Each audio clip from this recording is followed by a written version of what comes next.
See this little hump right here? Well, what's underneath here is easily the most slept-on feature that the A7S III offers. Let's get into it. Did you know that this camera's EVF is literally the best EVF on the entire camera market, if not the entire world? There's only one other camera that can actually beat it, even though technically it's still the same exact EVF, and that is the Sony A1, which is a $6,500 camera. The only difference between the two is that the A1 has a much faster refresh rate of 240 frames per second. However, when I first bought the A7S III, I had no idea how good its EVF actually was. Honestly, I think the majority of us who bought this camera could really care less, because the A7S III is widely accepted and even marketed as a video camera, mainly because of its low 12 megapixel count. And yet Sony chose to put the same EVF that is in their flagship camera, the A1, which has a 50 megapixel sensor, by the way, and they put that same EVF inside of this camera, which they knew was primarily marketed towards video shooters. A market that don't really care about EVF specs. But maybe Sony just thought a lot of old school, die-hard videographers would still want an awesome EVF, let alone the world's best. But you and I both know a lot of video shooters don't rely on electronic viewfinders. I mean, let's be real here, that's one of the reasons why people jumped to the FX3. Almost every reviewer that you watch comparing the A7S III against the FX3 always will say that they don't use the A7S III's EVF anyways. I myself didn't even use EVFs until last spring when the Sigma FP pretty much forced me to. But I'm really glad it did. That's actually one of the best takeaways from using that camera. I much prefer using an EVF over a monitor. Matter of fact, when it comes to taking photos, I've never used an LCD screen when taking photos. But even for video, especially handheld video, I really find myself leaning on EVFs more and more. And again, I think a lot of it is because that was the only way I would use the Sigma FP. And if you've watched enough of my videos on here, you probably already know that I'm not a big fan of big, bulky setups. I love minimalist setups. And not to mention my OCD has never dealt well with a bunch of cables hanging off of my camera body. But the real bread and butter of using an electronic viewfinder, or even an optical viewfinder, comes down to four main things. Critical focus. So if you're like me and you really love using vintage manual lenses, having an EVF like what's inside this A7S III is really going to help you out. Like this Minolta Rokkor 100mm f2.5 MC3 from 1973. I literally have a fraction of a second to nail proper focus, and I know that a little LCD screen will never suffice. So what makes this particular EVF so extraordinary is that it has a newer technology called QXGA OLED, which essentially means that it's a 2K resolution. Now that is absolutely insane considering its little tiny size, and also the fact that most other EVFs tap out at 1080p. Now, if you don't know the difference between LED versus OLED, I dove into that topic many moons ago when I reviewed the SmallHD 702 OLED monitor. But if you missed that review, or you're new here, or for any of you that just don't know, OLED is a technology that really shines in dark conditions. It's going to give you the best color rendering, the highest contrast, true whites, and a pure black point. OLED literally has the highest contrast ratio that there is. So basically having an OLED EVF is like having a little tiny movie theater screen for your eyeball. So now you combine that with a 2K resolution, which has a whopping 9.44 million dots, by the way, and you couple that with a 0.9 times magnification, which is the largest magnification on the entire camera market. Not to mention it also has Zeiss's patented T-Star anti-reflective coating. So when you're looking at the specs of an EVF's magnification, they're basing that off of the human vision, which is 1x or 1 times. It is the perfect recipe for precision, the highest resolution with the largest magnification. So now let's compare this QXGA 2K resolution 9.44 million dot 0.9 times magnification OLED EVF to all the other popular cameras and EVFs that people on the internet love to rave about. The Leica SL2. Now, even though it also has an OLED screen, sadly it is much smaller. The SL2 has 63% less resolution with a 15% smaller magnification. The Leica Q2 and Sigma's $700 EVF11. They both share the same tiny resolution of 3.68 million dots. Now I say tiny because that's actually 156% less resolution than the a7S III's QXGA OLED, and the Q2 has an 18% smaller magnification, and Sigma's comes in at 8% smaller. And as someone that used the Sigma's EVF11 on a daily basis for 9 months, that 8% difference is actually very significant in real-world use. You know, I didn't even include this in the top 4 reasons why I got rid of the FP, but I'm not even lying when I tell you, when I first put my eyeball to this a7S III's EVF, which was just back in November, because up to that point I was only using this for, you know, my corporate clients or kind of documentary style work, the skateboard stuff. But in November, I just decided, hey, let me try this thing for photography. And as soon as my eyeball hit this EVF, I was blown away. I'm not even lying to you. I was completely baffled. One, because I couldn't believe it was so much better than the Sigma $700 EVF11. One was because that Sigma EVF is huge. It's like half the size of the FP. I just couldn't stop thinking, how could it be worse? So that's what led me down this rabbit hole of investigating specs on EVFs. But it all comes down to the Sony having nearly 3 times resolution with a greater magnification. And I know a lot of people are gonna be like, oh, here he goes again, just comparing specs. But trust me when I tell you, as someone that relies on EVF for daily shooting, street photography, documentary style work, the real world differences are astronomical, especially when you're talking about using vintage manual lenses. Now, I went through all the current top-of-the-line cameras, some of my Patreon members know, and I encourage you to start doing the same, especially if you're intrigued by this or you yourself are one of the very rare few that actually do lean on using an EVF. I'm telling you, one simple online search will prove to you that nothing beats this specific electronic viewfinder. Not Leica, not anything from Canon, not Nikon, Lumix, nor Fujifilm, nothing. If you actually think you find one that beats the a7S III or the A1, please leave it in the comments down below, because I would really love to check it out for myself and see what it is. Because EVF specs have become a really strong selling point for the cameras that I choose to use. It's actually one of the main reasons that I passed on the Sony a7Siii. For a minute, that camera was a strong contender for my new street photo camera,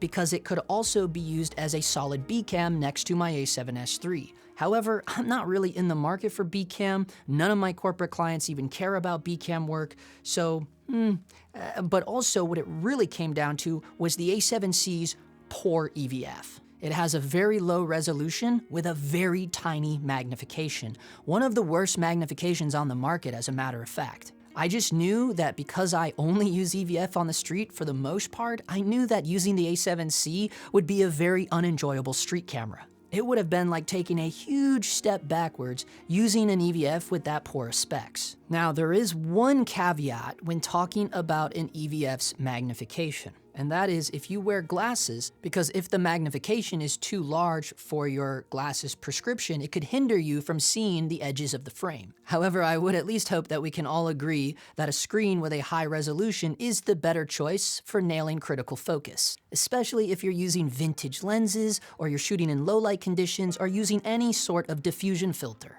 But now let's just get away from specs and specific camera brands, and let's just talk about the benefits of using EVFs in general. Attention to detail. One of the biggest differences I've noticed since relying on EVFs for my photography work is the concentration and focus it forces me to have on my composition and framing. The outside world is briefly taken out of the equation, and all distractions are removed. It allows me to focus on only the image making. And beyond that, the screen is not all muddied up with settings and text. It's almost impossible nowadays to get a completely and absolutely clean LCD screen on any digital camera. Look, this is the best you can get, and there's still text and stuff. Obviously, there's this little thing, but you wouldn't have that for manual focus. But still, there's just too much going on here. That's what I love about the EVF. It pushes all that stuff on the outside of the frame. I really prefer that. That's one of the reasons I enjoy using Leica M's legendary optical viewfinder. However, it takes a lot of practice to get good pulling focus quickly on a rangefinder. I mean, that is a talent all on its own, especially when talking about street photography. A hidden force field. I've also felt that using an EVF somewhat relieves the intimidation of street photography. For whatever reason, it kind of feels like a sort of armor. And I also think that's because a lot of people nowadays aren't used to seeing people even use a camera's viewfinder, let alone use a real camera, because of the cell phone craze and everything going on. So with those two things combined, I think that sometimes that sends a message to the general public like, oh, look out, that must be a real photographer.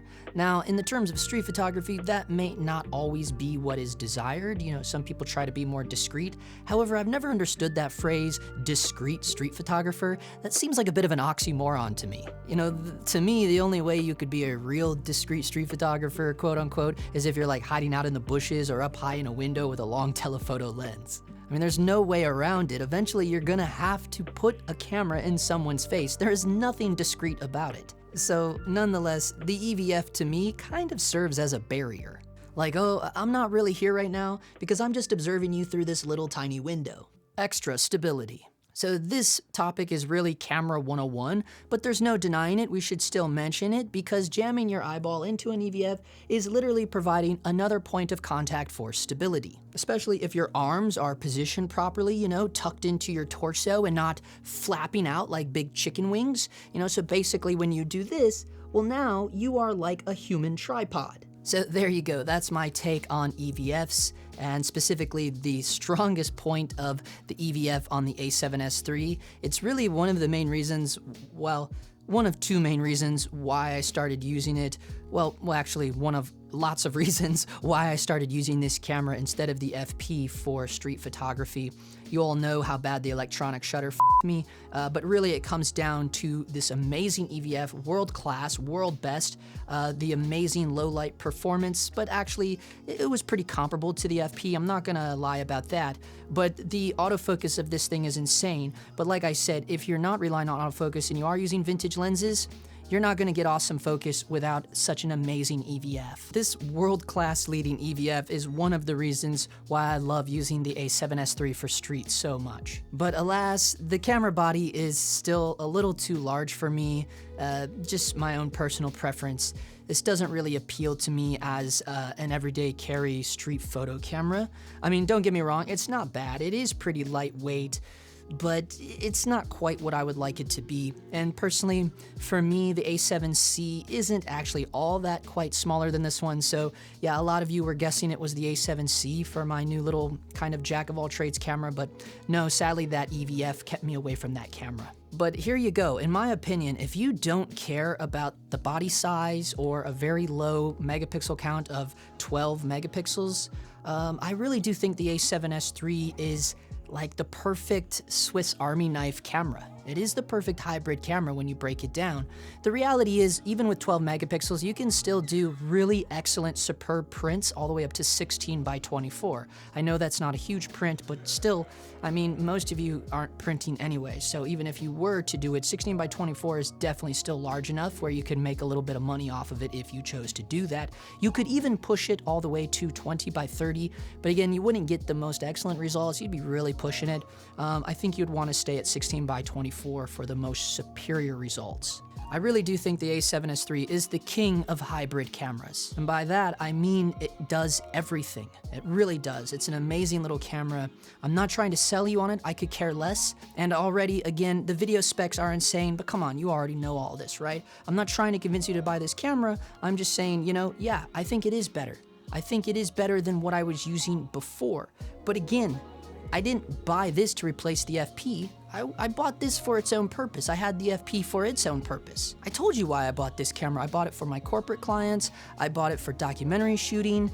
And once I saw that the usability on the street was much easier and more enjoyable than the FP, well, yeah, then I was like, well, I guess I don't need the FP anymore, do I? So anyways, back on topic, if you're not into using EVFs, I encourage you to start giving it a try because I was resistant to it for a long time too.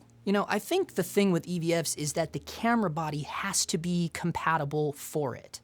For instance, something like this red Komodo, this is not a very EVF-friendly camera. It gets very awkward when you try to shoot with an EVF. I guess you could kind of mount it like this, I guess you could do that.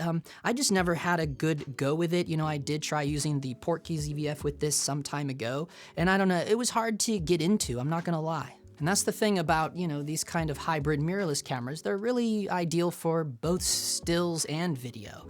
And yeah, I mean, the fact that you have it there, you're doing handheld already, why not just use it for video too? That's kind of the way I've adopted my workflow. Again, many thanks to the Sigma for that one. So before we go, I recently came to realize that 80% of my viewers are not actually subscribed to this channel. So what that means, statistically, if you're watching this right now, there is an 80% chance that you are not a subscriber. In fact, if my view count matched my subscriber count, I would have over 3 million subs right now. So the odds of this video being the very first video of mine that you have ever seen are very, very low. So the point I'm trying to say here is if you're already watching all of my videos anyways, hitting the subscribe button is gonna make literally zero difference to you, but it's actually gonna make a very huge difference for me. So whether you're a hater or a lover, I could really care less. Just please do me a solid and tap that subscribe button. It would be like your paying it forward moment. For the 20% of you that actually are subscribed to this channel and make up the 26,000 that makes this whole thing possible, I thank you and I applaud you. For my real fans, this week over on the Dog Times Patreon, we are breaking down the last final day of the little Netflix spec pilot that I was the DP on. So be sure you're tuning in over there. I gotta give a shout out to this month's Patreon producer, Jonathan Arroyo. And for now, that is a wrap. All right.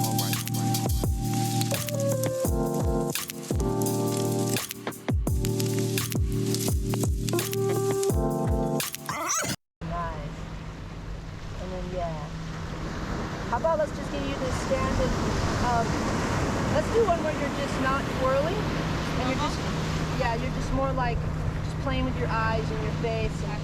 Okay, ready? And this is more just for the filter, and here we go, and action.